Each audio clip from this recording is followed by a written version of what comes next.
तो चलिए आज बात करते हैं दिल्ली सल्तनत के पहले राजवंश मामलुक सल्तनत की। इसे अक्सर गुलाम वंश के नाम से जाना जाता है, पर सच कहूं तो यह नाम इसकी पूरी कहानी नहीं बताता।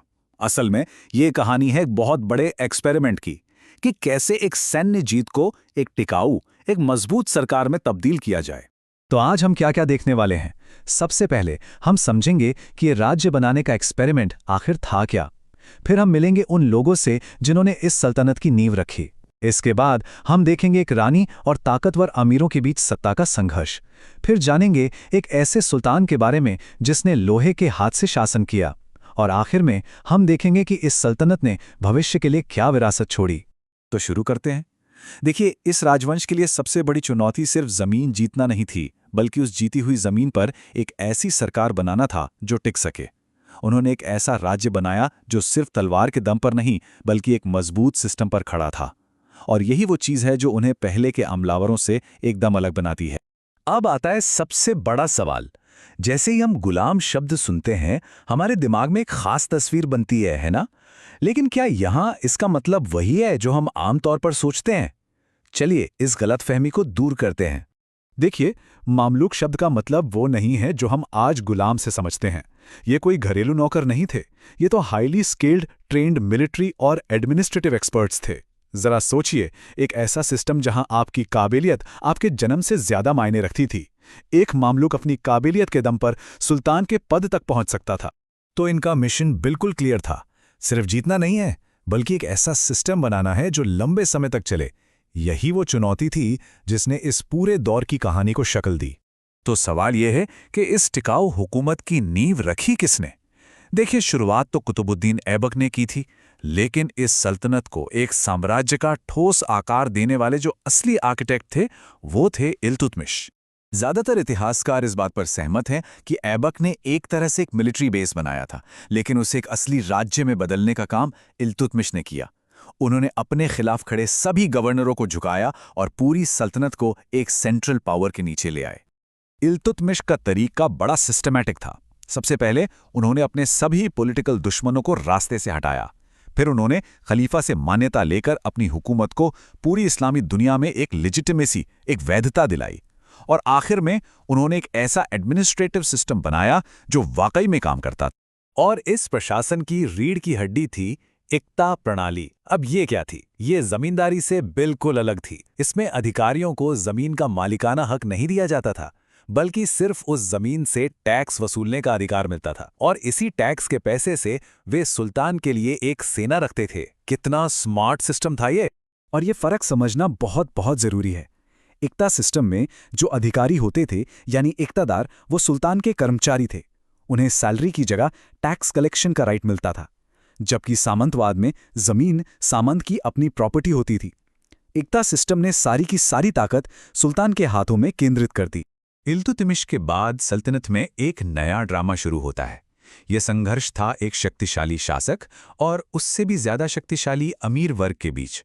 और इस संघर्ष का चेहरा बनी रज़िया सुल्ताना। उनके पिता इल्तुतमिश ने उन्हें अपना वारिस चुना था। क्यों? क्योंकि वो उन्हें अपने बेटों से कहीं ज्यादा काबिल मानते थे।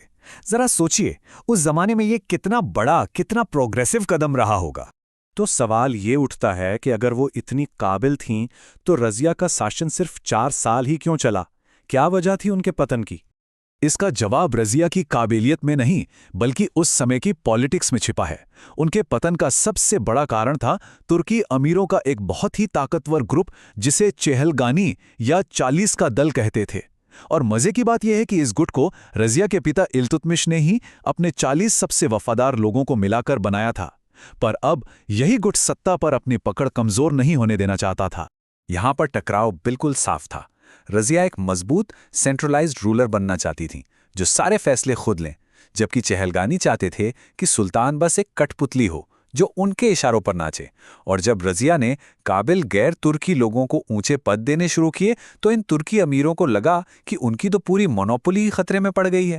रज़िया और उसके बाद के कमजोर सुल्तानों के दौर में जो उथल पुथल मची, उसका अंत किया गयासुद्दीन बलबन ने। और उसका समाधान निर्णायक था, लेकिन साथ ही साथ बेहद कठोर भी। बलबन ने सुल्तान की ताकत को एक अलग ही लेवल पर पहुंचा दिया। उसने खुद को जिल्ले इलाही घोषित किया, यानी धरती पर ईश्वर की परछाई।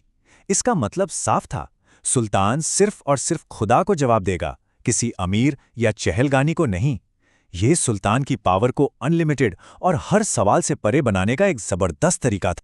मतलब बलबन ने सत्ता का पूरा खेल ही बदल दिया। उसने तुर्की अमीरों के ग्रुप रूल को खत्म कर एक एब्सोल्यूट मोनार्की यानी एक छत्र राजशाही की स्थापना की, जहां सारी की सारी शक्ति सिर्फ एक इंसान के हाथ में थी, सुल्तान। और बलबन सिर्फ बातें नहीं करता था, उसने एक्शन भी लिया। उसने अपने पुराने साथियों यानी चहलगानी के गुट को जड़ से ही उखाड़ फेंका। विद्रोहियों के लिए उसने रक्त और लौह की नीति अपनाई। मतलब कोई भी बगावत होगी तो उसे बेरहमी से कुचल दिया जाएगा, कोई नरमी नहीं। इसके साथ ही उसने मंगोलों के खतरे को देखते हुए सल्तनत की सीमाओं को भी मजबूत किया। तो आखिर में इस राजवंश ने पीछे क्या छोड़ा? भले ही ये वंश खत्म हो गया, लेकिन इसके बनाए हुए जो सिस्टम्स थे, जो संस्थाएं थीं, वो सदियों तक कायम रहीं। इन्होंने एक सॉवरेन, एक संप्रभु दिल्ली सल्तनत की स्थापना की। मतलब एक ऐसा राज्य जो अब किसी बाहरी ताकत के अधीन नहीं था, वो अपने फैसले खुद लेता था। उन्होंने एकता सिस्टम दिया, एक स्टैंडर्ड करेंसी दी और फारसी को एडमिनिस्ट्रेशन की भाषा बनाया। ये वो नींव थी जिस पर आने वाले कई राजवंशों ने अपनी इमारत खड़ी। हाँ, लेकिन कुछ गलतफहमियों को दूर करना भी जरूरी है। इस राजवंश का मकसद पॉलिटिकल कंट्रोल था, न कि किसी सभ्यता को नष्ट करना। उन्होंने कोई बड़े पैमाने पर धर्म परिवर्तन नहीं कराए और न ही स्थानीय रीति रिवाजों को खत्म किया। जो बदलाव थे वो मुख्य रूप से राजनीतिक और प्रशासनिक लेवल पर थे। तो इस पूरे दौर से हम क्या सीख सकते हैं? शायद सबसे बड़ी सीख ये है कि असली और टिकाऊ ताकत किसी एक महान राजा से नहीं, बल्कि मजबूत इंस्टीट्यूशन से, मजबूत संस्थाओं से आती है। इल्तुतमिश ने इक्ता जैसी संस्था बनाई और बलबन ने सुल्तान की संस्था को मजबूत किया। यही इस राजवंश की असली और सबसे बड़ी विरासत। और यही इस पूरे विश्लेषण का निचोड़ है। मामलुक सल्तनत ने यह साबित कर दिया कि मध्ययुगीन भारत में असली पावर जन्म से नहीं मिलती थी, बल्कि उन संस्थाओं पर कंट्रोल करने से मिलती थी जो एक राज्य को चलाती हैं। और ये एक ऐसी सच्चाई है जो शायद आज भी उतनी ही सच है।